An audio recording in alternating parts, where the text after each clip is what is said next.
कभी सोचा है कि पॉलिटिकल स्टोरी टेलिंग यानी राजनीतिक संवाद का एक नया मॉडल कैसा हो सकता है? जरा सोचिए। एक ऐसा सिस्टम जो इतना अनुशासित हो, इतना फोकस्ड हो कि वो लगभग खामोशी से अपना काम करे। आज हम एक ऐसे ही खास ब्लूप्रिंट की परतें खोलेंगे। एक ऐसा ब्लूप्रिंट जो जमीनी हकीकत से जुड़ी हुई असरदार राजनीतिक कहानियां बनाने का एक बहुत ही मजबूत तरीका दिखाता है। तो आइए देखते हैं कि आखिर काम कैसे करता है। इस पूरे ब्लूप्रिंट का जो दिल है, जो इसकी आत्मा है, वो इस एक सोच में बसी है। मैट्रिक्स पर सख्त, लोगों पर नरम, सिस्टम पर हमला करें, व्यक्तियों पर नहीं। देखिए, ये सिर्फ एक कहावत नहीं है। यही वो फलसफा है जो राजनीतिक संवाद को, पॉलिटिकल कम्युनिकेशन को एक मजबूत लेकिन साथ ही एक इंसानी शक्ल देता है। तो चलिए, सबसे पहले हम इस नए तरह के ब्लूप्रिंट की बुनियाद को समझते हैं। हम उस तरीके को जानेंगे जिसे एजेंट बिल्डर मोड कहा जाता है, और देखेंगे कि ये पुराने तरीकों से इतना अलग क्यों है, इतना खास क्यों है। तो ये एजेंट बिल्डर या फिर साइलेंट प्रोडक्शन मोड आखिर है क्या चीज? ये कोई आम शब्द नहीं है, बल्कि एक बहुत ही खास, एक बहुत ही सटीक सिस्टम का नाम है।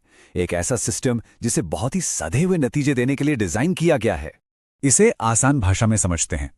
एजेंट बिल्डर मोड एक ऐसा सिस्टम है जो दिए गए डेटा से बिल्कुल 19 मिनट की इंसान पर केंद्रित कहानी तैयार करता है। और ये कुछ ऐसे सख्त नियमों पर चलता है जिनसे कोई समझौता हो ही नहीं सकता। यहां सबसे जरूरी शब्द है इंसान केंद्रित। मतलब, इसका मकसद कोई टेक्निकल रिपोर्ट बनाना नहीं है, बल्कि एक असली, एक मानवीय कहानी को सामने रखना है। अब हम इस ब्लूप्रिंट के सबसे दिलचस्प हिस्से पर आते हैं, आवाज और नियम। यहीं पर इसकी प्रामाणिकता, इसकी असलियत का इंजन छिपा है। एक तरफ है कहानी सुनाने वाले का अंदाज, और दूसरी तरफ है कुछ शब्दों के इस्तेमाल पर लगी पूरी तरह से पाबंदी। यही तनाव इसकी ताकत है।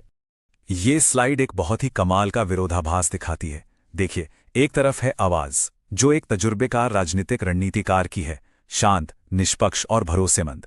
वहीं दूसरी तरफ एक कंटेंट फायरवॉल है, मतलब बनाने की प्रक्रिया से जुड़े किसी भी तकनीकी शब्द के इस्तेमाल पर पूरी पाबंदी है।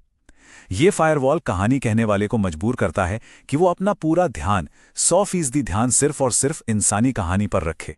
इस कंटेंट फायरवॉल के पीछे का क्यों समझना बहुत जरूरी है। जब आप बनाने के तरीके की बात नहीं करते हैं, तो कहानी असली लगती है, भरोसे के लायक लगती है।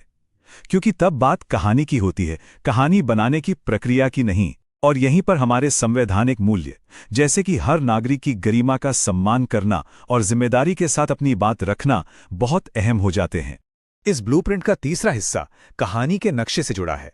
देखिए, जब सिस्टम इतना सख्त हो, तो कहानी को सही दिशा में ले जाने के लिए एक उतना ही मजबूत ढांचा भी चाहिए। एक ऐसा ढांचा जो ये पक्का करे कि संदेश बिल्कुल साफ और असरदार हो। ये कहानी एक तय रास्ते पर चलती है, एक सफर की तरह। इसकी शुरुआत पहचान और मकसद की नींव रखने से होती है। फिर ये जमीन की नब्ज को महसूस करती है, मतलब स्थानीय हालात को गहराई से समझती है।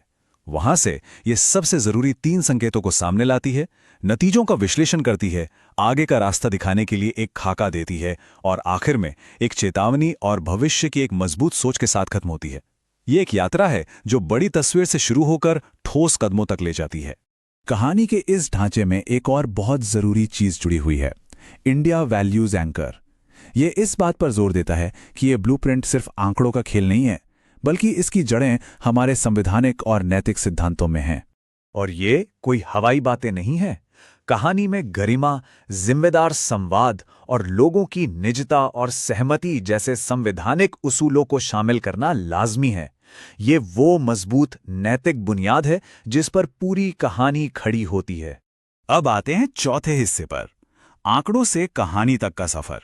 यहां हम उन व्यावहारिक नियमों को देखेंगे जो ये पक्का करते हैं कि आखिरी कहानी सुसंगत हो, विश्वसनीय हो और देखने में दमदार हो। इसे बनाने के पीछे कुछ बेहद जरूरी अनुशासन है जिनसे कोई समझौता नहीं होता। पहला, सोर्स ट्रूथ लॉक, मतलब हर तथ्य, हर आंकड़ा सिर्फ और सिर्फ असली स्रोत से आएगा, कुछ भी मनगढ़ंत नहीं होगा। दूसरा, विजुअल कोहेरेंस, यानी जो आप देख रहे हैं वो कही जा रही बात से बिल्कुल मेल खाना चाहिए। तीसरा है भाषा का नियम, स्क्रीन पर टेक्स्ट सिर्फ सरल अंग्रेजी में होगा। और आखिर में एक बहुत ही सटीक रन टाइम लक्ष्य। ये सब नियम मिलकर विश्वसनीयता बनाते हैं।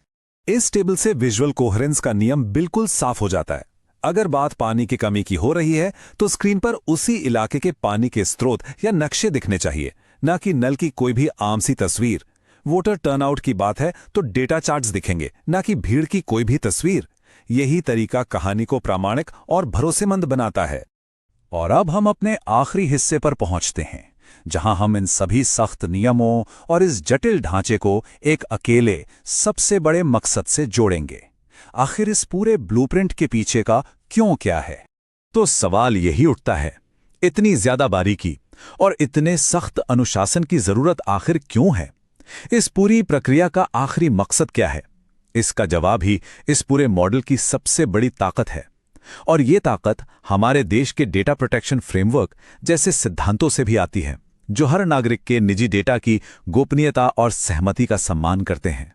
आखिरी और सबसे शक्तिशाली संदेश है राजनीति से परे उद्देश्य। इस ब्लूप्रिंट का असली लक्ष्य सिर्फ चुनाव जीतना नहीं है, बल्कि आंकड़ों पर आधारित कहानी का इस्तेमाल करके जनता का विश्वास बनाना और जनहित की सेवा करना है। ये एक गहरा विचार है जो हमें याद दिलाता है कि राजनीतिक संवाद सिर्फ सत्ता के बारे में नहीं होना चाहिए। अगर आप एक जन केंद्रित नेता बनना चाहते हैं और अपने निर्वाचन क्षेत्र को आगे बढ़ाना चाहते हैं, तो blueprintstrategies.ai से mgn@blueprintstrategies.ai पर संपर्क करें या 08042041602 पर कॉल करें। राजनीति से परे उद्देश्य।